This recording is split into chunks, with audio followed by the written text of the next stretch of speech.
أعوذ بالله من الشيطان الرجيم. بسم الله الرحمن الرحيم. يا أيها الذين آمنوا لا يسخر قوم من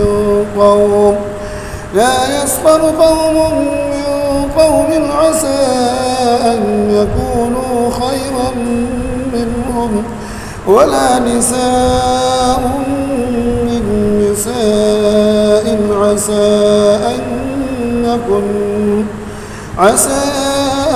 يكن خيرا منهم ولا تلمزوا أنفسكم ولا تنابزوا بالألقاب بئس الاسم الفسوق بعد الإيمان ومن لم يتب فأولئك هم الظالمون. اے مسلمانوں، مردوں کا ایک گروہ دوسرے گروہ کا مذاق نہ اڑائے. ممکن ہے کہ وہ ان سے بہتر ہوں، اور نہ عورتیں عورتوں کا مذاق اڑایا کریں. ہو سکتا ہے کہ وہ دوسری عورتیں ان سے بہتر ہوں. نہ ایک دوسرے کو طعنہ دو، نہ ایک دوسرے کا برا نام رکھو. ایمان لانے کے باوجود برا نام رکھنا گناہ ہے، اور جو توبہ نہ کرے وہی لوگ ظلم کرنے والے ہیں. يا أيها الذين آمنوا اجتنبوا كثيرا من الظن إن بعض الظن إثم ولا تجسسوا ولا يغتب بعضكم بعضا أيحب أحدكم أن يأكل لحم أخيه ميتا فكرهتموه واتقوا الله إن الله تواب رحيم. اے ایمان والو، بہت سارے گمانوں سے بچو، کیونکہ بعض گمان یعنی بدگمانی گناہ ہوتے ہیں. اور ٹوہ میں نہ پڑا کرو، نہ ایک دوسرے کی غیبت کیا کرو. کیا تم میں سے کسی کو یہ بات اچھی لگے گی کہ وہ اپنے مرے ہوئے بھائی کا گوشت کھائے؟ اس سے تم نفرت کرتے ہو، اور اللہ سے ڈرتے رہو. یقیناً اللہ توبہ قبول کرنے والے اور بڑے مہربان ہیں. يا أيها الناس إنا خلقناكم من ذكر وأنثى وجعلناكم شعوبا وقبائل لتعارفوا إن أكرمكم عند الله أتقاكم إن الله عليم خبير. اے لوگو، ہم نے تم کو ایک مرد و عورت سے پیدا کیا ہے اور مختلف خاندان اور کنبے بنا دیے ہیں تاکہ ایک دوسرے کو پہچان سکو. یقیناً اللہ کے نزدیک تم میں سب سے زیادہ باعزت وہ شخص ہے جو سب سے زیادہ تقوی والا ہو. یقیناً اللہ بہت جاننے والے اور بہت باخبر ہیں. بعض سماجی برائیاں ایسی ہوتی ہیں جنہیں ہم چھوٹی برائی سمجھتے ہیں. ان آیتوں میں اللہ تعالیٰ ان عام سماجی برائیوں سے بچنے کا حکم فرمایا ہے. یا ایھا الذین آمنوا لا یسخر قوم من قوم عسى ان يكونوا خيرا منهم. اے مسلمان مردوں کا ایک گروہ دوسرے گروہ کا مذاق نہ اڑائے. ممکن ہے کہ وہ ان سے بہتر ہو. جو مذاق دوسرے کا اڑا رہے ہو سکتا ہے وہ تم سے بہتر ہو، تو کوئی کسی کا مذاق نہ اڑائے. مردوں کو الگ، عورتوں کو الگ اللہ تعالیٰ نے حکم فرمایا. مذاق تو کسی دوسرے کا اڑانا ہی نہیں چاہیے، کسی بھی صورت میں نہیں اڑانا چاہیے، کیونکہ اللہ تعالیٰ کہتے ہیں کہ ہو سکتا ہے وہ بہتر ہو، اس لیے کبھی بھی مذاق نہیں اڑانا چاہیے. عورتوں کو الگ حکم دیا گیا. مذاق اڑانا اتنا برا ہے کہ مردوں کے لیے الگ حکم، عورتوں کے لیے الگ حکم دیا گیا. قرآن میں کوئی حکم آتا ہے تو اس میں ظاہری الفاظ میں مرد مخاطب ہوتے ہیں اور مردوں کے ساتھ عورتیں شامل ہوتی ہیں اس حکم میں، لیکن کسی کا مذاق اڑانا اتنا برا ہے کہ الگ الگ مردوں کو الگ حکم دیا گیا، عورتوں کو الگ حکم دیا گیا کہ نہ عورتیں دوسری عورتوں کا مذاق اڑائیں۔ عسیٰ ان یکن خیرا منہن، ہو سکتا ہے کہ وہ ان عورتوں سے زیادہ بہتر ہوں جو مذاق اڑا رہی ہیں۔ اسی طرح مذاق اڑانے کا طریقہ اور ہے، وَلَا تَلْمِزُوا أَنفُسَكُمْ، اور تم اپنے آپ کو طعنہ نہ دو۔ تلمزو طعنہ دینا، طعنہ دینے کی بہت سی صورتیں ہوتی ہیں۔ مثلا ہم ان کو کچھ کہنا چاہتے ہیں لیکن ہم آپ سے بات کرتے ہوئے ان کو سنا رہے ہیں جس سے ان کو تکلیف پہنچے، اس کو طعنہ کہتے ہیں۔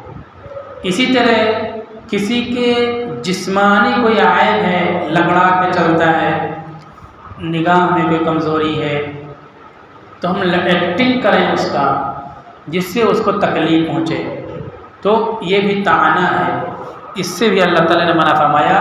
اور جب ہم کسی دوسرے کو طعنہ دیتے ہیں، اللہ تعالیٰ کہتے ہیں انفسکم، وہ تم اپنے ہی کو طعنہ دے رہے ہو۔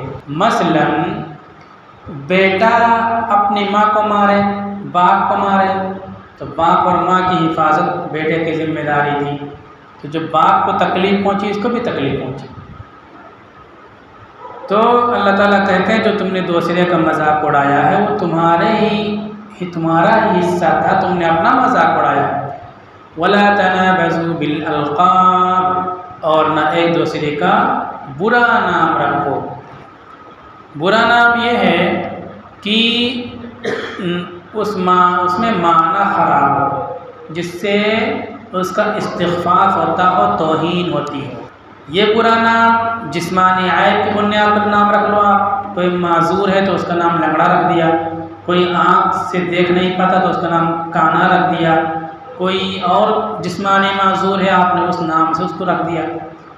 اسی طرح سے کوئی اخلاقی برائی اس کے اندر موجود تھی، مثلا کبھی وہ شراب پیتا تھا، جوا کھیل جاتا، اب اس نے توبہ کر لیا، توبہ کر لینے کے بعد پاک صاف زندگی گزار رہا ہے، لیکن اس کی جو اخلاقی برائی پہلے موجود تھی اس برائی کے ساتھ اب اس کو یاد کرو، بیوڑا، جواری، یہ سارے الفاظ نام رکھنا جس میں گناہ کا اشارہ ہوتا ہو، گناہ معلوم ہوتا ہو، یہ گناہ ہے، اللہ تعالیٰ منع فرماتے ہیں۔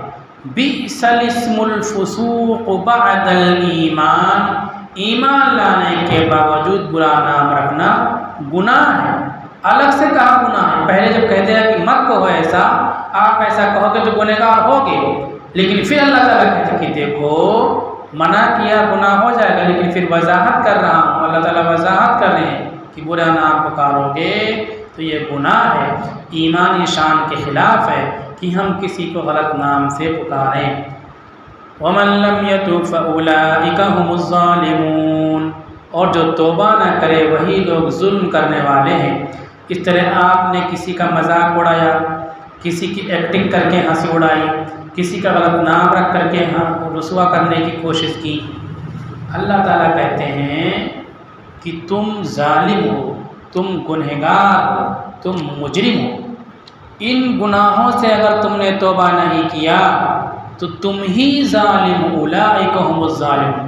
ظالم کے لیے ہم سوچتے ہیں کہ کسی کو سڑک پہ سر پہ مار دے، کسی کو گالی بک دے، کسی سے لڑائی کر لے، کسی کمزور کو گلا دبا دے، کسی کی زمین غصب کر لے، وہ تو ہے ہی ہے۔ ان سے بڑا ظالم یہ ہے جو مسلمان کا مذاق اڑاتا ہے، اس کی ہوٹنگ کرتا ہے، اس کا غلط نام رکھتا ہے۔ عام طور پر مسلمان وہ ظلم جو ہم سمجھتے ہیں ظلم، وہ ظلم نہیں کرتا۔ کوئی مسلمان کسی کا گلا نہیں دباتا، کوئی مسلمان کسی کو قتل نہیں کرتا، کوئی مسلمان کسی کو چلتے ہوئے ہاتھ پیر نہیں مارتا ہے، کہ جس کو ہم ظلم سمجھتے ہیں۔ لیکن یہ برائیاں کبھی کبھی دیکھنے میں آتی کہ ہوتی ہیں، دوسرے کا ہنسی اڑانے لگتے ہیں اور کیا کرتے ہیں، طعنہ دینے لگتے ہیں، غلط نام سے پکار دیتے ہیں۔ تو اس سے بچنا چاہیے۔ آخر اس طرح الفاظ بول کر کے ہم کون سا قلعہ فتح کر لیتے ہیں؟ کسی کو لنگڑا بول دیا تو کون سا قلعہ فتح کر لیا؟ کوئی قلعہ نہیں فتح کیا، اس کی زندگی کی رفتار تو نہیں روک لیا، لیکن ہمارے نام اعمال میں گناہ لکھ دیا گیا، اس لیے ہم کو ان برائیوں سے بچنا چاہیے۔ اس کے بعد جو انسان دوسروں کے تعلق سے بدگمانیاں پالتا ہے اس سے بھی اللہ تعالیٰ منع کرتے ہیں۔ یا ایھا الذین آمنوا اجتنبوا کثیرا من الظن، اے ایمان والو بہت سارے گمانوں سے بچو۔ گمان، خیال، اس نے ایسا کیا ہوگا، اس نے وہاں شکایت کی ہوگی، اس نے وہاں ہماری بات کہہ دی ہوگی، اس نے ہمارا کام روک لیا ہوگا، اس نے کاغذ دبا لیا ہوگا۔ یہ سب چیزیں دماغ میں پالو کسی کے بارے میں۔ آپ نے کچھ دیکھا نہیں لیکن دماغ میں سوچتے رہو کہ اس نے ہم کو نقصان پہنچایا، اس نے ہمارے کاروبار کے بارے میں کوئی غلط بات کہی ہوگی، اس ہمارا کوئی معاملہ ہو رہا تو اس نے ہمارا معاملہ لائن کاٹ دی۔ یہ دماغ میں سوچو۔ یہ اگر سوچتے ہو بغیر کسی شرعی ثبوت کے تو گنہگار ہوگے۔ اللہ تعالیٰ کہتے ہیں اس طرح سوچ تمہارے ذہن میں نہیں ہونی چاہیے، اپنے ذہن کو پاک رکھا کرو۔ سفیر چندہ کرنے کے لیے آتے ہیں۔ فقہاء نے فقہ کی بڑی کتابوں میں لکھا ہے کہ زکوٰۃ وصولنے والوں کے بیچ میں کوئی آدمی بیٹھا تھا، انہی جیسا بیٹھا تھا، فی ذی الفقراء، اور اس کو زکوٰۃ دے دی۔ اتفاق سے وہ مالدار تھا، مستحق زکوٰۃ نہیں تھا، اور ادا دینے والے کو پتہ نہیں چل پایا تو اس کی زکوٰۃ ادا ہو گئی، اس نے لیا، وہ گنہگار ہوگا۔ اب دیکھو سفیر لوگ آتے ہیں تو کچھ لوگ جو چندہ دینا نہیں چاہتے وہ 50 کاغذات دیکھیں گے، سفیروں کو پریشان کریں گے اور دنیا بھر کی باتیں کہیں گے کہ دوسرے لوگ بھی چندہ کرنے آتے ہیں، چور بھی چندہ کرنے آتے ہیں، بے ایمان بھی چندہ کرنے، سب چیزیں بنا دیں گے۔ ایسا لگتا ہے سارے سفیر چور ہی ہیں، بے ایمان ہی ہیں۔ یہ سراسر شریعت کے خلاف ہے، کیونکہ اس شبیہ میں، اس لباس میں اکثر اور بڑی تعداد ایمانداروں کی ہوتی ہے، چند لوگ بے ایمان و غلط ہوتے ہیں۔ چند لوگوں کی بنیاد پر اس لباس کو جو پارسائی اور پاکیزگی کی علامت تھی، آپ نے چور و بے ایمان سمجھ لیا۔ اللہ تعالیٰ کہتے ہیں ایسی بدگمانی سے بچو، یہ بدگمانی گناہ ہے۔ ان بعض الظن اسم، یہ بدگمانی گناہ ہے۔ وہ مالدار آدمی زکوٰۃ لے لیا، دینے والے کو پتہ نہیں چلا، زکوٰۃ ادا ہو جائے گی۔ فقہ کی تمام کتابوں میں لکھا ہوا ہے۔ تو ہم لوگ زکوٰۃ اس لیے دیتے ہیں کہ زکوٰۃ ادا ہو جائے، ثواب مل جائے۔ اب زکوٰۃ ادا ہو گئی، ثواب مل گیا، اور کیا کرنا ہے آپ کو؟ اب اس کو چور ثابت کرو، ایماندار ثابت کرو۔ ان چکروں میں نہیں رہنا چاہیے۔ جو چندے کے تعلق سے بات آئی، اس میں بتا دوں میں، یہ امام صاحب یا کوئی ایک کمیٹی کے ذمہ دار کی ذمہ داری ہوتی ہے کہ تصدیقات دیکھ لیں، آدھار کارڈ ضرور دیکھیں کہ یہ مسلمان ہے کہ نہیں ہے۔ اسی طرح جس مدرسے کا چندہ کرنے آئے اسی مدرسے کے سفیر ہیں۔ اب امام صاحب کی اجازت سے سفیر نے اعلان کر لیا، اب عام مسلمانوں کو کچھ بھی نہیں دیکھنا چاہیے، آنکھ بند کر کے مدد کرنی چاہیے۔ یہ بدگمانی نہیں پالنی چاہیے، بدگمانی گناہ ہے۔ ولا تجسسوا، اور ٹوہ میں نہ پڑا کرو، کسی کے پیچھے پڑے ہوئے ہو، کہاں جاتا ہے، کیا کھاتا ہے، کیا کیا کام کرتا ہے، نہیں پڑھنا چاہیے۔ اللہ تعالیٰ منع فرماتے ہیں کسی کی ٹوہ میں نہیں پڑنا چاہیے۔ ولا یغتب بعضکم بعضا، اور نہ ایک دوسرے کی غیبت کیا کرو۔ غیبت کا مطلب یہ ہے کہ کسی کے پیٹھ پیچھے لوگوں سے اس کی کوئی ایسی برائی بیان کی جائے کہ اس کو پتہ چل جائے میری یہ برائی وہاں جا کے کسی نے بیان کی ہے تو اس کو تکلیف ہو، اس کو غیبت کہتے ہیں۔ کسی کے اندر کوئی برائی نہیں ہے لیکن آپ دوسرے سے جا کر کے بیان کرتے ہیں وہ برائی، تو یہ تہمت ہے۔ غیبت کہتے ہیں کہ برائی ہو اور وہ برائی دوسری جگہ بیان کی جائے، یہ غیبت ہے۔ اللہ تعالیٰ اس سے منع کرتے ہیں۔ اللہ تعالیٰ اپنے بندوں کے عیوب کو چھپاتے ہیں، اس کو توبہ کا موقع دیتے ہیں۔ اب آپ کو اس کی ایک برائی معلوم ہو گئی، اب آپ کے منہ میں کیڑا کاٹنے لگا کہ کہیں جا کے بیان کرنا چاہیے، اور آپ نے جا کے بیان کر دی، اس نے جا کے اللہ سے توبہ کر لیا، اللہ کے یہاں وہ گناہ ختم ہو گیا، آپ نے اس کی برائی بیان کی اور آپ کے نام اعمال میں گناہ لکھ گیا۔ اس لیے کسی دوسرے کی غیبت اور برائی نہیں کرنی چاہیے۔ یہاں اللہ تعالیٰ نے غیبت کی قباحت بیان کرنے کے لیے ایک اور مثال اس کے ساتھ سوال کے انداز میں پیش کی۔ أَيُحِبُّ أَحَدُكُمْ أَن يَأْكُلَ لَحْمَ أَخِيهِ مَيْتًا، کیا تم میں سے کوئی یہ بات پسند کرتا ہے کہ اپنے مرے ہوئے بھائی کا گوشت کھائے؟ مطلب یہ ہے کہ نہیں پسند کرتا۔ انسان اپنے مرے ہوئے بھائی کا احترام کرتا ہے، زور سے ہاتھ رکھنا بھی گوارا نہیں کرتا ہے، چارپائی پر لٹاتے ہوئے دھیان دیتا ہے کہ کہیں کوئی کیل نہ چبھ جائے، کہیں کوئی چیز جسم میں نہ چبھ جائے، اتنا خیال کرتا ہے۔ گوشت کیسے کھا لے گا؟ اللہ تعالیٰ کہتے ہیں فَقَرِهْتُمُوهُ، تم اپنے بھائی کا گوشت کھانا پسند نہیں کرتے۔ بالکل اسی طرح سے دوسرے مسلمان کے پیٹھ کے پیچھے دوسروں کے سامنے اس کی برائی بیان کرو گے، ایسے مثال ہوگی۔ جس طرح سے مردے کا گوشت کھاؤ تو مردہ روک نہیں سکتا، تمہاری دانت اور منہ کو پکڑ نہیں سکتا کیونکہ وہ مرا ہوا ہے۔ کوئی انسان مجلس میں موجود نہیں ہے، اس کی غیر موجودگی میں آپ اس کی برائی بیان کرو، وہ ہے نہیں کہ وہ اس کی صفائی دے سکے، آپ کے منہ پہ ہاتھ رکھ سکے، تو بالکل وہ اسی مردے کی طرح سے ہے۔ جس طرح اس مردے کا گوشت نہیں کھا سکتے ہو، اسی طرح اپنے اس بھائی کی برائی کر کے اس کی عزت کو نہ کھاؤ، اس کی برائی کر کے اس کی عزت کو کھا رہے ہو۔ عزت تو بڑی چیز ہے، جسم کے مقابل میں انسان اپنی گردن کٹا سکتا ہے لیکن عزت کو نہیں جانے دیتا ہے، یہاں آپ اس کی عزت پہ حملہ آور ہو رہے ہو تو مردہ بھائی کے گوشت کھانے کی طرح ہو گئی۔ جس طرح مردہ بھائی کا گوشت کھانا تم ناپسند کرتے ہو، پیٹھ پیچھے اپنے مسلمان بھائیوں کی برائی نہ بیان کیا کرو۔ اللہ تعالیٰ حکم فرماتے ہیں واتقوا اللہ، اور اللہ سے ڈرتے رہو۔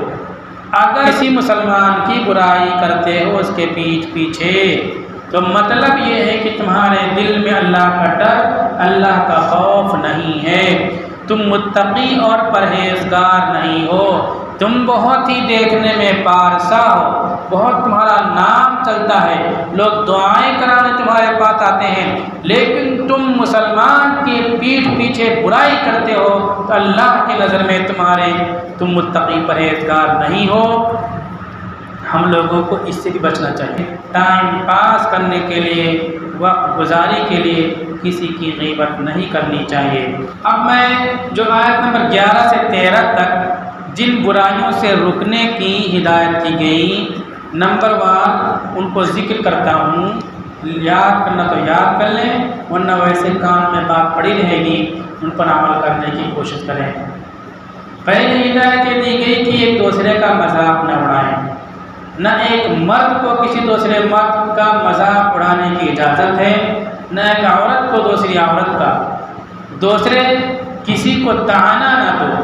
طعنہ سے مراد ہے کسی کو اس کا عیب ذکر کر کے شرمندہ کرنا، خواہ یہ عیب جسمانی ہو یا اخلاقی، یا کسی کے خاندان یا پیشہ کو حقیر سمجھنا اور اس کا ذکر کیا جائے۔ تیسری ہدایت کیا ہے؟ کسی کو غلط نام سے نہ پکارا جائے، جیسے کسی شخص کے پاؤں میں لنگ ہو اور وہ اس کو لنگڑا کہہ کر پکارا جائے، کسی کی آنکھ نہ ہو اور اس کو اندھا کہہ کر پکارا جائے، کوئی نو مسلم ہو اس کو کافر کا بیٹا کہا جائے وغیرہ، بلکہ اس کا جو بہتر سے بہتر نام ہو اس سے پکارنا چاہیے۔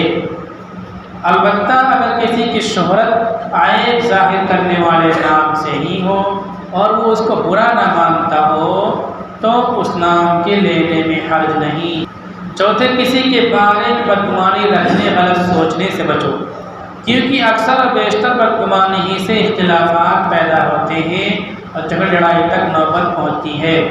پانچویں، کسی کی ٹوہ نہ کرنی چاہیے، یعنی کسی کی کمزوریاں نہ تلاش کی جائیں۔ آپ صلی اللہ علیہ وسلم نے فرمایا جو کسی مسلمان کی کمزوریوں کو تلاش کرتا ہے اللہ اس کی کمزوریوں کو تلاش کرتے ہیں اور اس کو اسی کے گھر میں رسوا کر دیتے ہیں۔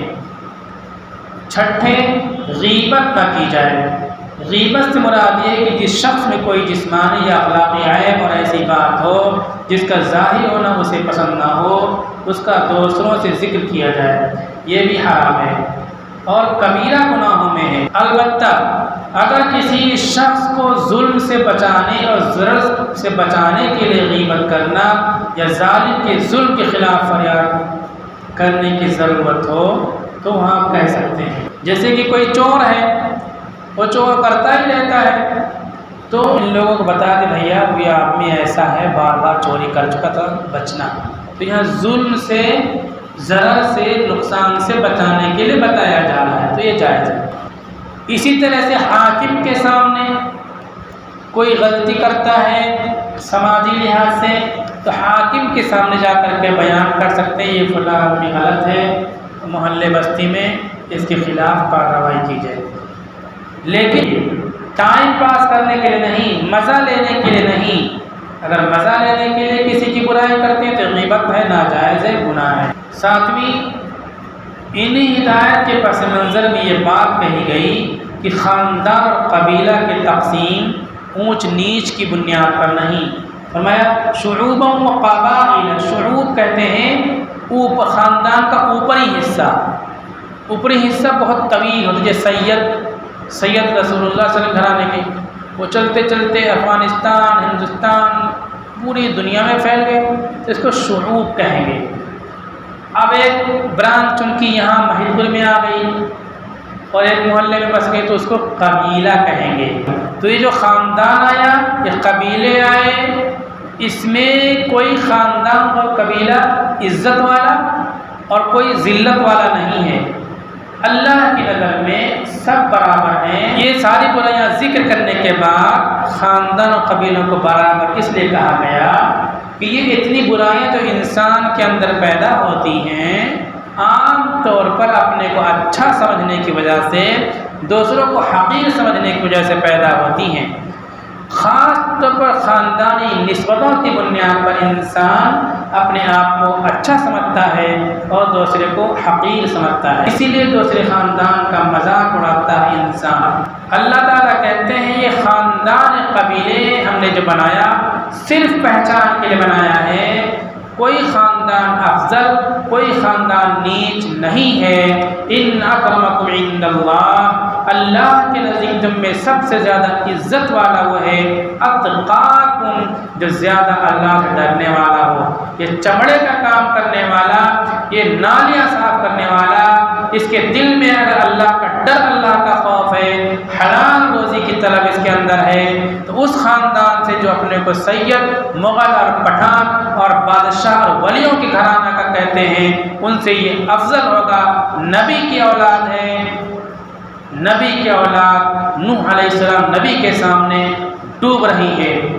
ابو طالب کے قصے نے حقیقت کھول کر رکھ دی، گر نہ ہوں آنکھیں تو گھر کی روشنی سے کچھ نہیں ہوتا، گر بغاوت پہ ہوں آمادہ تو ڈوبے نوح کا بیٹا، یہاں نام و نسب کی برتری سے کچھ نہیں ہوتا۔ ساری برائیاں ذکر کرنے کے بعد خاندان کی بات اللہ تعالیٰ نے ذکر کی کہ خاندان پہچان کے لیے بنائیں گے۔ افضل خاندان کی بنیاد پر کوئی نہیں ہوگا، افضل تقویٰ کی بنیاد پر ہوگا۔